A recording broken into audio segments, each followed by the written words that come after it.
Hey guys, this is Deni. As always, new games keep dropping out one by one this fall, so my main quest is to tell you about all the cool projects so you don't miss anything. So without further ado today, click on the like, click on subscribe if you haven't already, and let's go.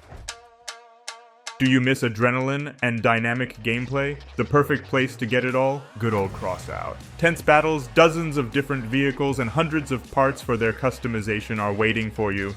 You can make a powerful, bulletproof tank and destroy your enemies just by the look of it. Or make something smaller, but fast, and get in the back of unsuspecting enemies. In any case, Crossout is the best place to show everyone who is a real pro. Download the game at the link in the description.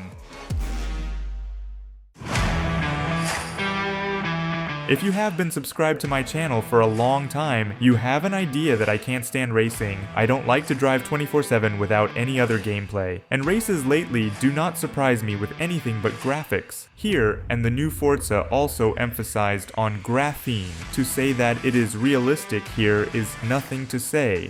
The game is very beautiful. On controllability and all other aspects is also not bad. The only non-minus, which spoiled the evaluation of the game, is that the creators embellished just those very trailers, just like Ubisoft did with their Watch Dogs. But not as much. Well, and they also had a little problem with online, but it's a small thing.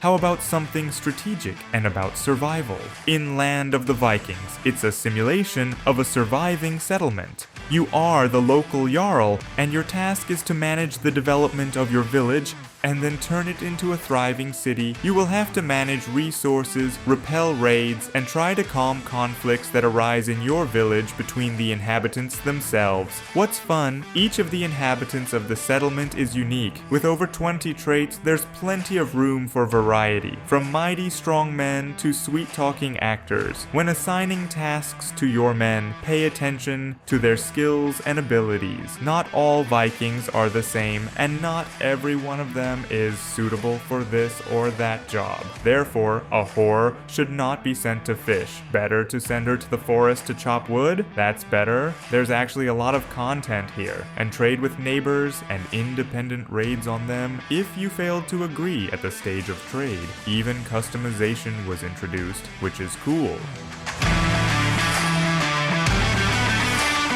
And here's something kick-ass, bang on balls. Chronicles is an insane 3D platformer with battles and an emphasis on collecting. You're Bob, you're either a jelly or a brick.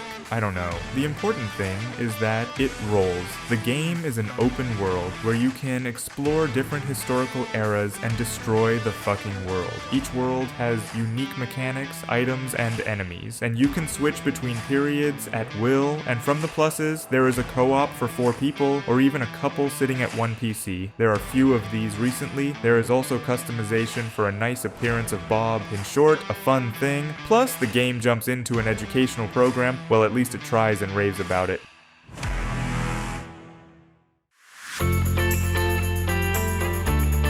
Thief Simulator 2 is out for release. It's a little crazy too. It's like the first part offers you to become a thief and dive into the world of robberies, valuables, and cars. To pump up, a novice thief should start with small thefts and gradually move on to more complex and lucrative tasks. Various tools, crowbars, binoculars, and laptops are available in the game for hacking. The thief must study the environment, learn the occupants' schedules, and strategize before each heist. Quickness and efficiency are key skills for a successful heist. Plus, of course, you can work with cars from small sedans to high-end sports cars and steal them. However, you have to be careful not to get caught by the police who drive around all the time. In general, there are not many differences from the past, just rather, everything is updated.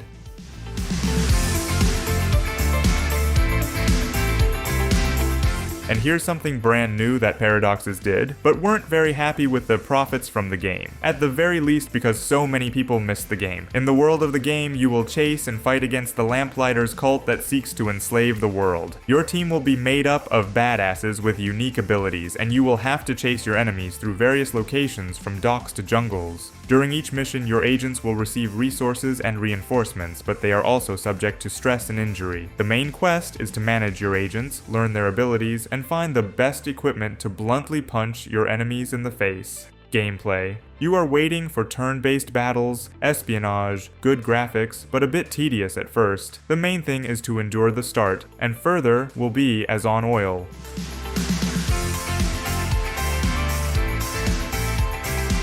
You know, sometimes you really just want to rest and not sweat over gameplay. If you are in such a state right now, this is the place for you. This thing will allow you to build stations and connect them to develop your world and expand the available territory. In the course of the game, new picturesque biomes are opened, various puzzles, logical tasks, and route optimization tests appear. The graphics here are voxel-based, which is generally nice. In general, I have nothing against it, especially if we take into account that lately they often make beautiful but as empty games as possible, even among large projects. Each level here offers additional challenges, bonuses, and unique mechanics of biomes, which helps to develop management and planning skills. In short, interesting station crap.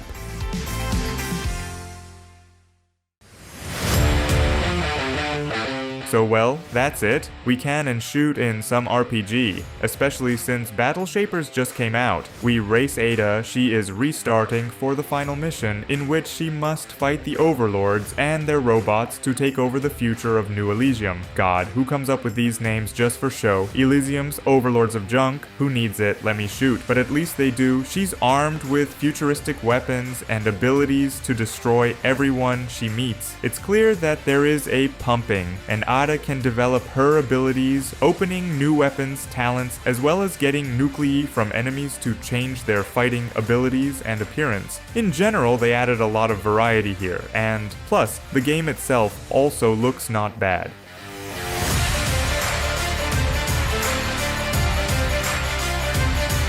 Do you know the game Limbo or Inside? Now you will be shocked perhaps, but the leading game designer of these masterpieces create a new masterpiece, no worse and maybe even better than his previous games. Cocoon is a unique take on puzzles and adventures. Here, each world is a sphere that you can literally carry on your back. Your quest is to grasp the mechanics of jumping between worlds, manipulate them, combine and rearrange them to solve really difficult puzzles. There's actually a lot of different, unique mechanics shoved in here, and not unique ones either, and it makes for a very distinctive game. All in all, this thing is absolutely as great as Inside and Limbo in terms of art, sound, and overall atmosphere. But there are more interesting ways to interact with the environment and inventive puzzles tied into that. All in all, great stuff.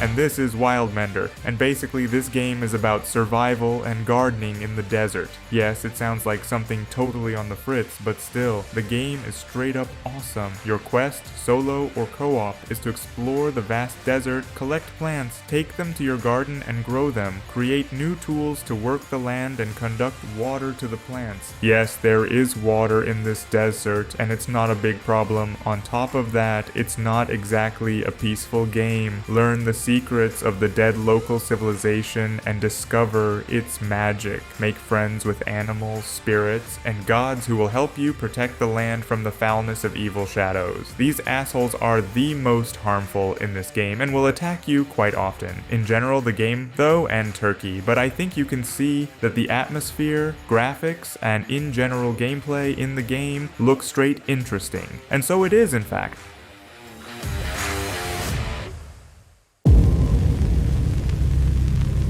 And this is Assassin's Creed Mirage, and here our hero Basim is running around ancient Baghdad and trying to grow from a simple thief into something more or less similar to a masked killer with 9 fingers on his hands. Helping him on this finger-chopping journey will be us, with all the standard Ubisoft stuff. I personally did not feel something unique like a return to the origins.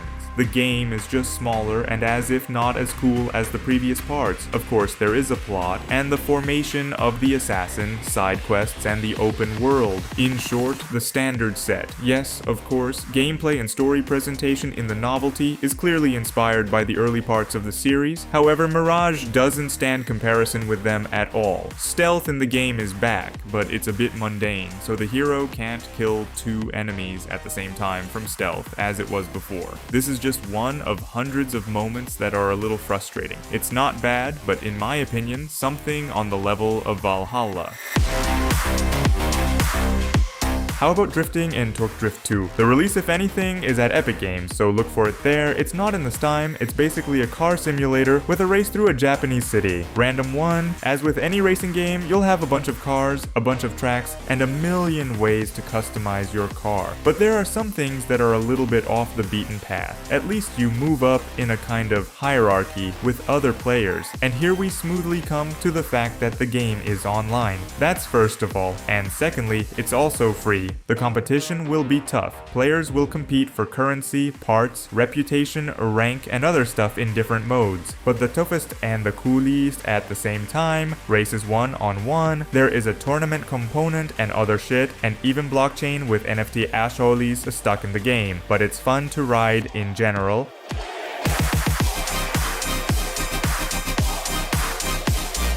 Also, there's this game quickly released on Steam. Story-wise, the world is fucked, that's just for short, and the only people who can defend it are chimeras. They're these ladies who are fused into a single entity, not in the literal sense, not one body and two heads like the ogres in Warcraft. You'll see in gameplay. Briar and Lute are sisters who became chimeras. The transformation gave Briar inhuman strength and stamina, and Lute, in order to unite with her sister, sacrificed herself and became a ghost with mystical powers. And that's it, you play. Save the world and pretend that you are in some kind of Souls with good graphics and not bad combat system.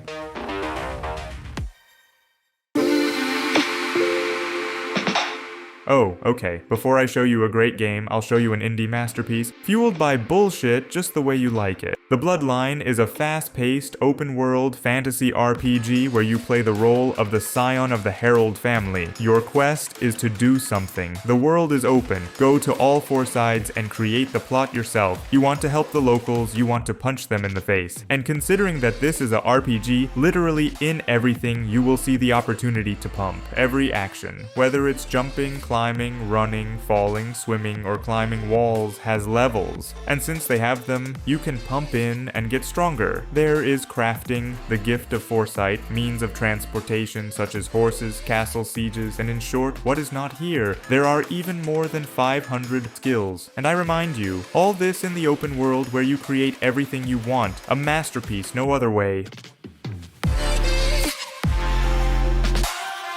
Lords of the Fallen. And last but not least, I have saved for you one more cool game. To say that I was waiting for it, nothing to say. You are waiting for not just an open world, but two worlds, where you will walk in search of loot, mobs, and of course, bosses. Fast combat system, variability in terms of clothes and class, so to speak. Well, and just beautiful level design and graphics, as far as I'm concerned, on a level no less than what Miyazaki does. I haven't played it yet, as I was on the road all day yesterday, but I definitely know what I will go for a ride tonight, and I advise you to do the same. And so in general, I hope you really found something cool for you today, and therefore clicked on the like and subscribe too. Well, with you was, as always, Deni, and have a nice day.